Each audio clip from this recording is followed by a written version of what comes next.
दोस्तों नमस्कार, यह है मार्गदर्शन फॉर सिविल सर्विसेज। मैं अनुराग चौधरी। दोस्तों आज की वीडियो में आप पढ़ेंगे राजनीति विज्ञान का अत्यंत ही महत्वपूर्ण टॉपिक इतिहास का अंत यानी एंड ऑफ हिस्ट्री। दोस्तों 90 के दशक में इतिहास का अंत शब्दावली का प्रयोग सर्वप्रथम जापानी मूल के अमेरिकी राजनीतिक विचारक फ्रांसिस फुकुयामा ने किया था और बताया कि शीत युद्ध की समाप्ति के उपरांत वर्तमान में समाजवादी धारा समाप्त हो गई है और अब केवल उदारवादी पूंजीवादी धारा ही रह गई है, जिससे इतिहास के उस लंबे संघर्ष का अंत हो गया है जो काफ़ी पहले से चली आ रही थी। आज की वीडियो में आप जानेंगे इतिहास का अंत का अर्थ क्या है तथा इसकी प्रमुख आलोचनाएं किन आधारों पर की जाती हैं। दोस्तों आप इसका PDF भी डाउनलोड कर सकते हैं, लिंक मैं डिस्क्रिप्शन बॉक्स में डाल दूंगा। तो आइए शुरू करते हैं आज का वीडियो, इतिहास का अंत। दोस्तों इतिहास का अंत शब्दावली प्रसिद्ध अमेरिकी राजनीतिक विश्लेषक फ्रांसिस फुकुयामा की देन है। फुकुयामा ने द नेशनल इंटरेस्ट पत्रिका में प्रकाशित अपने निबंध द एंड ऑफ हिस्ट्री में तर्क दिया कि हम जो देख रहे हैं वह मात्र शीत युद्ध का अंत नहीं है और न यह कोई युद्ध उपरांत इतिहास मात्र का अंत है, यह इतिहास का अंत है। मानवता के वैचारिक विकास का अंतिम छोर तथा पश्चिमी उदारवादी लोकतंत्र के सार्वजनिकीकरण के मानवीय सरकार के रूप में अंतिम स्वरूप है। तो इतिहास के अंत शब्दावली का प्रयोग सर्वप्रथम अमेरिकी राजनीतिक विश्लेषक फ्रांसिस फुकुयामा ने किया था। उसने अपने निबंध द एंड ऑफ हिस्ट्री में तर्क दिया था कि वर्तमान में इतिहास का अंत हो चुका है और हम जो देख रहे हैं ये केवल शीत युद्ध का अंत नहीं है और न कोई युद्ध के उपरांत इतिहास मात्र का अंत है, बल्कि यह इतिहास का अंत है। बाद में फुकुयामा ने अपनी प्रसिद्ध कृति the end of history and the last man 1992 में इस विचार की विस्तृत व्याख्या की कि शीत युद्धोत्तर काल में सोवियतवादी साम्यवाद के पतन ने पूंजीवादी उदारवादी लोकतंत्र को वैश्विकता प्रदान की है और उसकी विश्वसनीयता अस्थायी ही नहीं बल्कि गहरी भी है। पहला तो था फ्रांसिस फुकुयामा ने अपना निबंध लिखा था एंड ऑफ हिस्ट्री, लेकिन बाद में उसने एक बुक प्रकाशित की the end of history and the last man जो कि 1992 में प्रकाशित हुई। उसमें उसने इस विचार की विस्तृत व्याख्या की कि शीत युद्ध के बाद के समय में जो सोवियतवादी साम्यवादी व्यवस्था थी उसका पतन हो गया है और पूंजीवादी उदारवादी लोकतंत्र को वैश्विकता मिली है और इसका प्रचार प्रसार बहुत तेजी से हुआ है। ऐसा उसकी विश्वसनीयता के कारण है, क्योंकि पूंजीवादी व्यवस्था की विश्वसनीयता अस्थायी ही नहीं बल्कि अत्यंत गहरी भी है। फुकुयामा का स्पष्ट मानना था कि पूर्वी यूरोपीय देशों में तथा सोवियत संघ में साम्यवाद का विघटन उदारवादी विचारधारा के विश्व विजय का प्रमाण है। फुकुयामा ने स्पष्ट तौर पर घोषित किया कि उदारवादी पूंजीवादी धारा की विजय हुई है और पूर्वी यूरोपीय तथा सोवियत संघ में जो साम्यवाद का विघटन हुआ है वह उदारवादी विचारधारा के विश्व विजय का प्रमाण है और अब दुनिया में केवल एकमात्र विचारधारा उदारवादी ही है, क्योंकि उदार लोकतंत्र में कोई अंतर्विरोध नहीं होते हैं और वह मानव मन की सभी आकांक्षाएं पूरी करने में पूरी तरह से समर्थ होती है। अतः अब इतिहास के उस लंबे संघर्ष का अंत हो गया है जो इसके विकास में बाधक था। तो फुकुयामा ने अपनी पुस्तक में ये तर्क दिया कि वर्तमान में केवल एकमात्र विचारधारा उदारवादी विचारधारा ही बची है, क्योंकि उदार लोकतंत्र में कोई अंतर्विरोध नहीं होता है, इसमें व्यक्तियों को स्वतंत्रता होती है, उनके विकास के पर्याप्त अवसर होते हैं। इतना ही नहीं बल्कि ये व्यवस्था यानी उदारवादी पूंजीवादी व्यवस्था मानव मन की सभी इच्छाओं को पूरी करने में पूरी तरह से समर्थ है।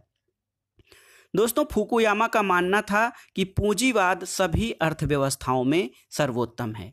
पूंजीवादी व्यवस्था जो है वो सभी अर्थव्यवस्थाओं में सर्वोत्तम होती है, क्योंकि इसमें आर्थिक कुशलता के द्वारा राज्यों की सुदृढ़ता बनी रहती है और वे पूंजीवाद की ओर अग्रसर होते रहते हैं। इसके अलावा लोकतंत्र में क्या होता है, लोकतंत्र में समानता के आधार पर सबकी अलग और स्वतंत्र पहचान कायम होती है और दोनों मिलकर यानी पूंजीवाद और लोकतंत्र दोनों मिलकर मानवता की गहरी आकांक्षाओं यानी संपूर्ण इच्छाओं को पूर्ण करने में समर्थ है, जबकि साम्यवाद में ऐसा नहीं था। साम्यवाद शक्तियों के केंद्रीकरण द्वारा न केवल अर्थव्यवस्था का नुकसान या उसको नष्ट करता है, बल्कि समाज को भी इतिहास के कूड़ेदान में धकेल देता है। लोकतांत्रिक पूंजीवाद के द्वारा हम विकास की उच्चतम सीमा यानी इतिहास के अंत तक पहुंच गए हैं।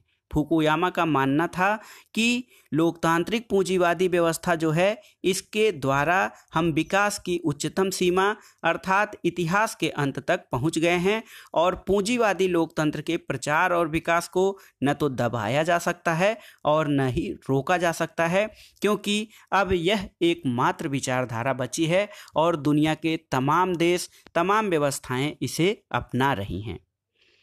फुकुयामा का तर्क है कि उदारवादी लोकतंत्र प्रत्येक देश का लक्ष्य बन चुका है। यानी जब पहले दो विचारधाराएं थी, साम्यवादी विचारधारा और उदारवादी विचारधारा, तो शीत युद्ध के बाद जो साम्यवादी विचारधारा थी वो नष्ट होने लगी, उसका विघटन हो गया।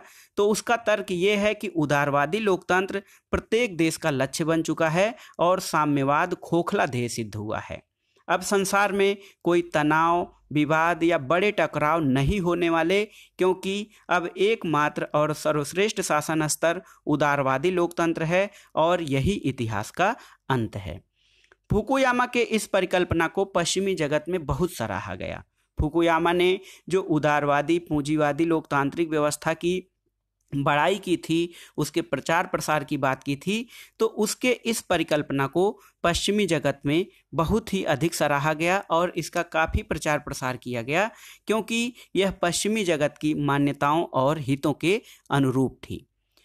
फुकुयामा ने अपने इतिहास विश्लेषण के आधार पर यह निष्कर्ष निकाला कि भविष्य में लोकतांत्रिक व्यवस्थाएं समाजवाद को छोड़कर मुक्त और बाजार अर्थव्यवस्था की ओर अग्रसर होंगी। फुकुयामा अपने इतिहास विश्लेषण के आधार पर यह निष्कर्ष निकालता है कि भविष्य में लोकतांत्रिक व्यवस्थाएं समाजवाद को छोड़कर मुक्त और बाजार अर्थव्यवस्था की ओर अग्रसर होंगी, क्योंकि उदार लोकतंत्रों का गुण होता है कि वे मनुष्य की इच्छा और मूल्य का आदर करते हुए हिंसा की प्रवृत्तियों का दमन करें और शांति की व्यवस्था को बनाए रखें, जबकि अन्य प्रणालियां जैसे साम्यवाद और फासीवाद इस मामले में इससे काफ़ी पीछे रह जाती हैं। तो फुकुयामा विश्लेषण करता है और इस निष्कर्ष पर पहुंचता है कि भविष्य में जो लोकतांत्रिक व्यवस्थाएं हैं वो समाजवाद को छोड़कर मुक्त और बाजार अर्थव्यवस्था की ओर अग्रसर होंगी। उदार लोकतंत्रों में होता यह है कि सभी व्यक्तियों के मूल्य, उनके व्यक्तित्व और उनकी इच्छाओं का आदर किया जाता है और सबसे महत्वपूर्ण बात ये कि इसमें हिंसा की प्रवृत्तियों का दमन किया जाता है और शांति व्यवस्था बनाए रखा जाता है। लेकिन अन्य व्यवस्थाओं में जैसे साम्यवाद और फासीवाद, ये व्यवस्थाएं जो हैं इस व्यवस्था से काफ़ी पीछे रह जाती हैं। यानी मनुष्य की इच्छा, उनके मूल्यों का आदर, हिंसा की प्रवृत्तियों का दमन और शांति व्यवस्था बनाए रखने में उदार लोकतंत्र की अपेक्षा अन्य व्यवस्थाएं उसमें काफ़ी पीछे रह जाती हैं। इसलिए केवल एकमात्र विचारधारा ही प्रभावी है। इतिहास के अंत की परिकल्पना अत्यंत ही विवाद का विषय रही है दोस्तों, और इसकी कई आलोचनाएं भी की गई हैं। ये सही है कि समाजवाद एक शासन प्रणाली के रूप में दुनिया के अनेक देशों द्वारा छोड़ा जा चुका है, फिर भी निर्धनता और गरीबी झेल रहे विश्व के अनेक देशों में सैद्धांतिक रूप से ये काफ़ी लोकप्रिय है। यानी समाजवादी या साम्यवादी व्यवस्था शीत युद्ध के बाद समाप्त हो गई है और दुनिया के तमाम देशों ने उदारवादी लोकतांत्रिक पूंजीवादी व्यवस्था को अपना लिया है। लेकिन इससे ये नहीं कहा जा सकता है कि समाजवाद एक सिद्धांत के रूप में पूरी तरह समाप्त हो गया है, क्योंकि दुनिया के अनेक देशों में अभी भी निर्धनता और गरीबी है और यहाँ पर समाजवाद सैद्धांतिक रूप से पूरी तरह से लोकप्रिय है। इसके अलावा जो अन्य विचारधाराएं जैसे पर्यावरणवादी, नारीवादी या पारिस्थितिकीवादी इसे अस्वीकार करते हैं और कहते हैं कि पश्चिमी समाज की जो अंधाधुंध प्रवृत्ति है या प्रगति है वो प्रकृति के दोहन से भविष्य में बड़ा टकराव उत्पन्न करेगी। इसके अलावा एक विचारक हैं सैमुअल हंटिंगटन।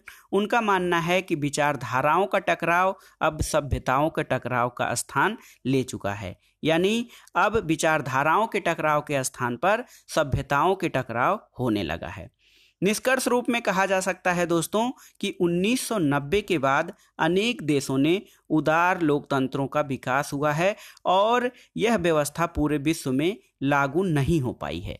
निष्कर्ष रूप में ये कहा जा सकता है कि 1990 के बाद अनेक देशों में यद्यपि उदार लोकतंत्रों का विकास हुआ है, पूंजीवादी लोकतांत्रिक व्यवस्था का प्रचार हुआ है, लेकिन ये व्यवस्था अभी भी पूरे देश में लागू नहीं हो पाई है और आज भी दुनिया के अनेक हिस्सों में कई प्रकार की विचारधाराओं के आधार पर शासन प्रणालियां चल रही हैं और आगे भी परिस्थितियों के अनुसार नई विचारधाराएं और शासन प्रणालियां विकसित होंगी, क्योंकि बदलते परिस्थितियों के अनुसार अनेक प्रकार के नए विचार और नए मूल्य मान्यताएं उभरती हैं और उसी के अनुसार नई विचारधाराएं भी पैदा होती हैं। तो कुल मिलाकर ये कहा जा सकता है कि चाहे विचारधारा का अंत रहा हो या इतिहास का अंत रहा हो, एक प्रकार से ये कहीं न कहीं एक ऐसे नए विचार की ओर संकेत करती हैं जो कि आगे के विचारकों को प्रोत्साहित करेगा, आगे आने वाली विचारधाराओं के लिए नई खोज करने के लिए उन्हें प्रोत्साहित करेगा। तो दोस्तों, ये था आज का वीडियो। इसमें आपने देखा एंड ऑफ हिस्ट्री यानी इतिहास का अंत क्या है, प्रमुख विचारकों द्वारा इसकी कौन कौन सी आलोचनाएं की गई हैं।